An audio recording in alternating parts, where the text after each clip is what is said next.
마태복음 5장 1절부터 12절까지입니다.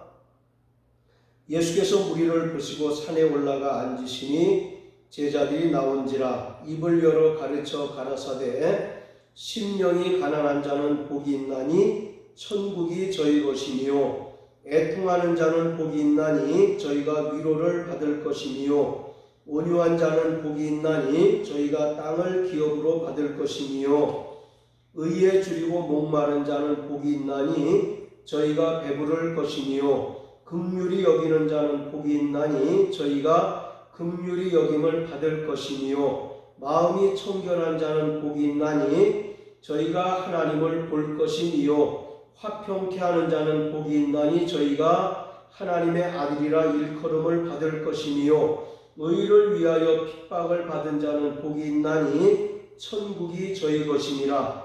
나를 인하여 너희를 욕하고 핍박하고 거짓으로 너희를 거스려 모든 악한 말을 할 때에는 너희에게 복이 있나니 기뻐하고 즐거워하라. 하늘에서 너희의 상이 큼이라. 너희 전에 있던 선지자들을 이와 같이 핍박하였느니라. 아멘.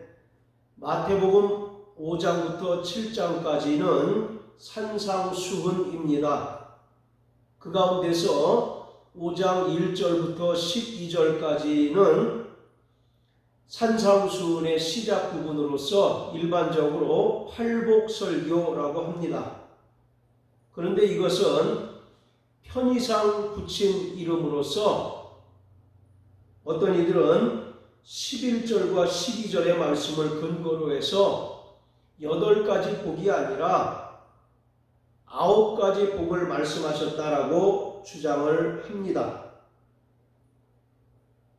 여기서 중요한 것은 8가지냐 9가지냐라고 하는 것이 아니라 예수 그리스도가 공생애를 시작하시면서 하셨던 첫 번째 설교에서 복을 언급하셨다라고 하는 것이 중요한 것입니다. 따라서 본문은 예수 그리스도가 말씀하신 복의 강조점을 두고 이해하는 것이 온당합니다. 반면에 누가복음 6장 20절부터 26절까지에서는 4가지 복과 4가지 저주에 관하여 말씀하고 있습니다. 자, 누가복음 6장 20절부터 26절까지를 살펴보겠습니다.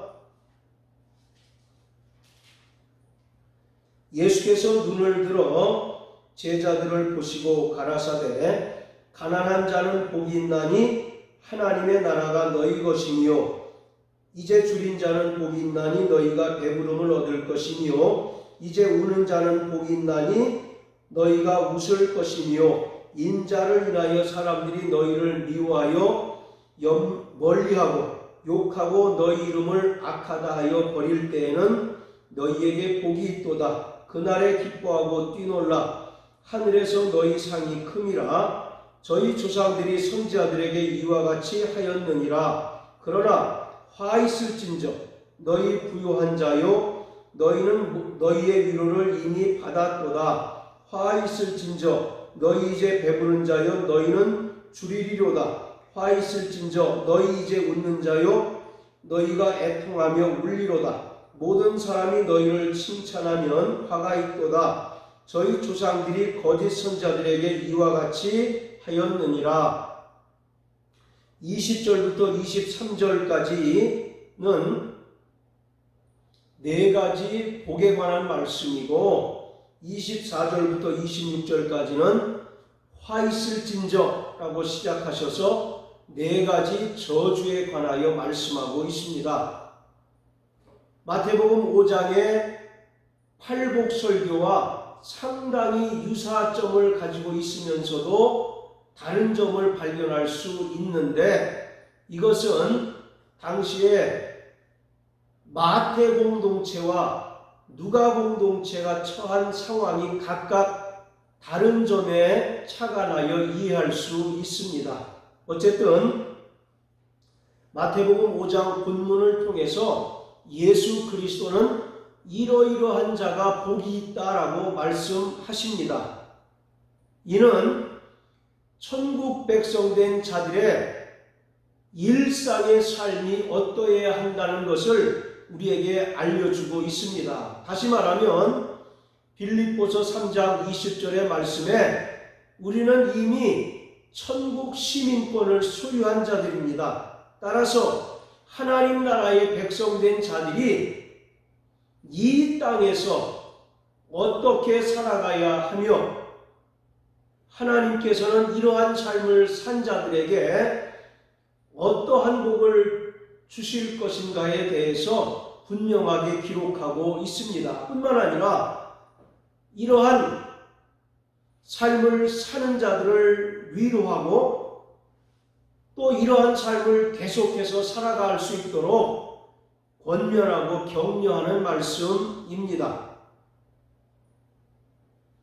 본문의 문장 구조를 살펴보면 3절과 8절에서 천국으로부터 시작해서 천국으로 끝나는 것을 볼 수가 있습니다.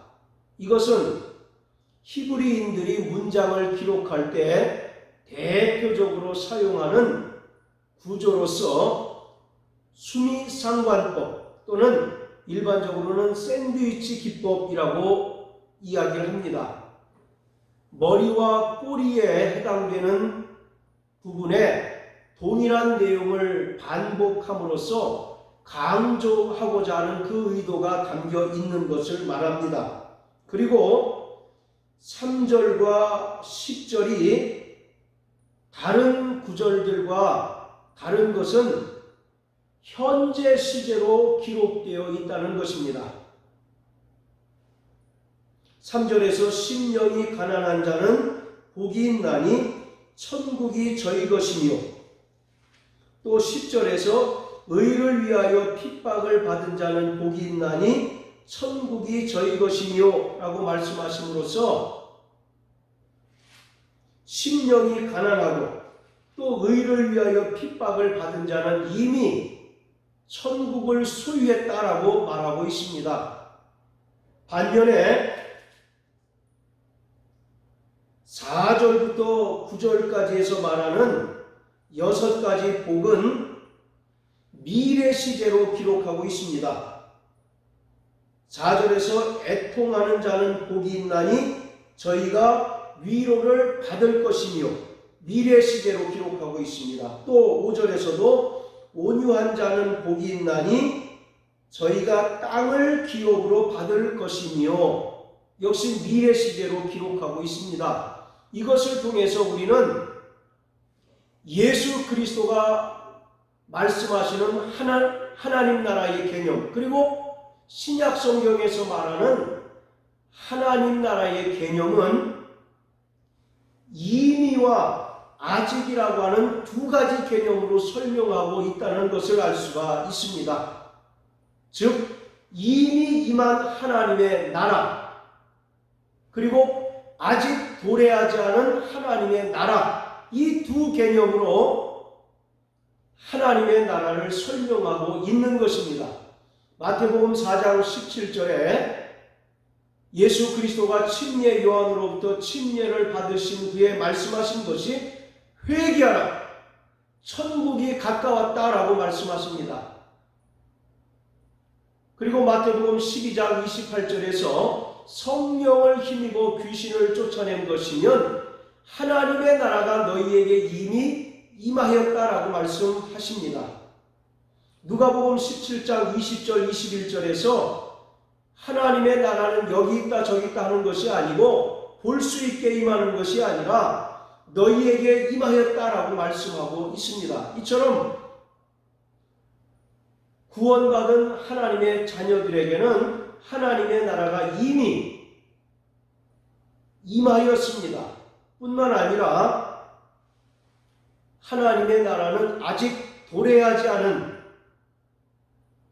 천상의 개념으로서 예수 그리스도가 영광 중에 재림하실 때 함께 임하셔서 구원받은 성도들은 신령한 몸의 부활을 통해서 창세로부터 예비된 영원한 하나님의 나라에 비로소 들어가게 될 것입니다. 이러한 하나님의 나라의 두 가지 개념을 오늘 짧은 본문을 통해서 예수 그리스도가 말씀하고 있습니다. 따라서 오늘 8가지의 복은 종말론적인 복, 그리고 하나님의 나라의 개념을 정확하게 우리에게 제시하고 있다는 점에서 매우 중요한 의미를 가지고 있습니다. 성도들은 이 땅을 살아가는 동안 이미 하나님의 나라를 누리고 살아가고 있습니다. 그래서 천국의 기쁨을 누리고 천국의 그 권세와 권능을 누리며 살아가고 있는 것입니다. 뿐만 아니라 그리스도와 더불어 1000년 동안 왕노릇하고 있는 것입니다. 여기서 1000년이라고 하는 것은 예수 그리스도의 재림 이후에 있게 될 어떤 특정한 시기를 가리키는 것이 아니라 상징적인 개념으로서 예수 그리스도가 소림하셨고 또 죽으시고 부활하신 후에 하늘로 올리우셔서 다시 오실 그때까지의 기간을 상징적으로 표현하고 있는 것이 1000년입니다. 따라서 성도들은 예수의 은혜로 구원받고 성령으로 거듭난 이후부터 그리스도와 더불어 왕노릇하게 되고 천국을 누리며 살아가고 있는 것입니다.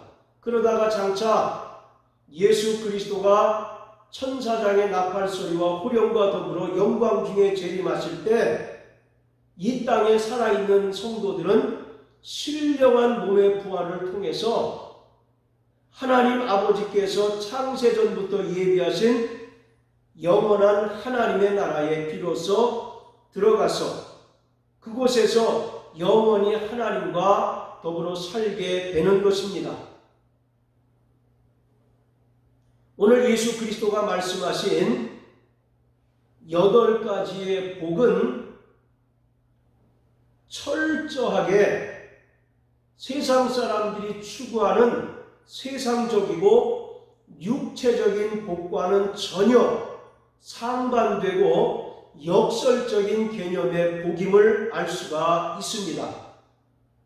세상 사람들이 추구하는 복들은 물질의 부유함, 그리고 무병장수 또는 많은 영광과 권세 얻는 것을 복이라고 이야기합니다. 그러나 예수 그리스도가 말씀하신 복은 심령이 가난하고 또 애통하며 의를 위하여 핍박을 받는 것, 이러한 것들이 바로 복이라고 말씀하고 있어요. 따라서 예수가 말씀하신 복과 세상 사람들이 추구하는 복은 전혀 정반대의 개념, 역설적인 개념을 가지고 있습니다. 이것을 에베소서 1장 3절에서는 하늘에 속한 신령한 복이라고 말씀합니다. 세상 사람들이 추구하는 복의 근원은 전부 이 세상이고 또 육체적인 복인 반면에 예수 그리스도가 말씀하신 복은 그 출처가 저 영원한 하늘이며 또 그 특성이 육체적인 것이 아니라 신령하고 영적인 복이라는 것입니다. 따라서 이 세상 사람들이 누리는 물질의 부유함과 건강과 높은 권세는 그 육체가 종말을 맞이함에 따라서 모두 사라져버리고 없어지는 것이지만 예수 그리스도가 말씀하신 하늘에 속한 모든 신령한 복은 이 세상에서도 누릴 뿐만 아니라 장차 영원한 하나님 나라에서 누리게 될 영원하고 완전하고 또 영적인 복이라고 하는 것입니다. 신약 성경의 마지막 책인 요한계시록에도 7가지 복에 관하여 말씀하고 있습니다. 계시록은 7이라고 하는 숫자가 자주 등장하고 있는데 이 7이라고 하는 숫자는 하나님의 완전함을 상징하고 있습니다. 따라서 하나님께서 구원받은 성도들에게 주시는 복은 완전한 복으로서 이 세상의 복과 분명히 같지 않다라고 하는 것입니다. 자, 우리 계시록에 나오는 7가지 복을 한번 살펴보겠습니다. 계시록 1장 3절.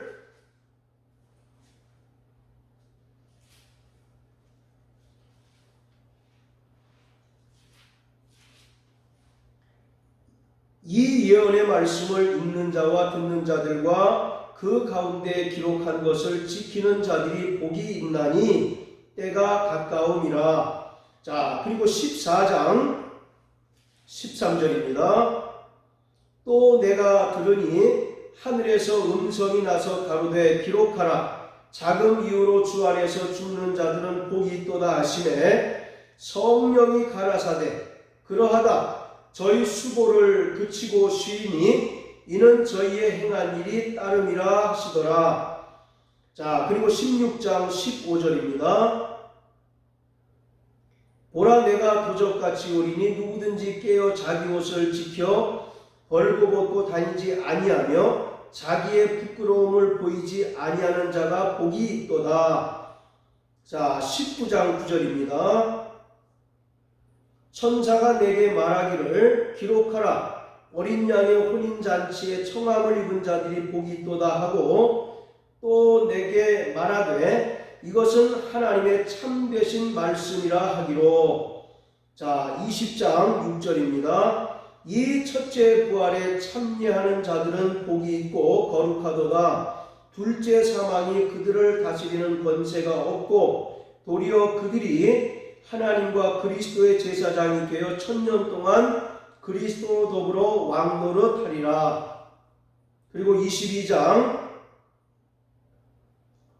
7절과 14절입니다. 보라 내가 속히 오리니 이 책의 예언의 말씀을 지키는 자가 복이 있으리라 하시더라. 자, 14절 그 두루마기를 빠는 자들은 복이 있으니 이는 저희가 생명나무에 나가며 문들을 통하여 성에 들어갈 권세를 얻으려 함이로다. 이처럼 요한계시록의 7가지 복에 대하여 말씀하고 있는데 어느 것 하나라도 이 세상 사람들이 추구하는 복이 아니라 오직 하늘에 속한 신령한 복을 말하고 있습니다. 자, 그리고 오늘 마태복음 5장을 통해서 예수가 말씀하신 복은 철저하게 하나님께서 보상적인 차원에서 주시는 복이라고 하는 것입니다. 히브리서 11장 6절에서 믿음이 없이는 하나님을 기쁘시게 못하나니 하나님께 나오는 자는 그가 살아계신 것과 자기를 찾는 자들에게 상 주시는 이심을 믿어야 할지니라 라고 말씀하십니다. 이와 같이 구원받은 것으로 끝나는 것이 아니라 이 땅에서 예수 그리스도가 우리에게 보여주신 그 삶의 모습대로 살아내는 자들에게 하나님께서는 저 영원한 나라에서 상과 복을 약속하고 있습니다. 마태복음 8장에서 예수 그리스도가 말씀하시기를 여우도 굴이 있고 공중에 나는 새도 거처가 있지만 인자는 머리 둘 곳이 없다라고 말씀하고 있습니다. 그리고 그가 이 땅에 오셔서 하셨던 일은 사람들로부터 환영받는 일이 없었고 가는 곳마다 사람들로부터 냉대를 받았었고 멸시와 천대를 받고 또 핍박을 당하는 삶의 연속이었습니다.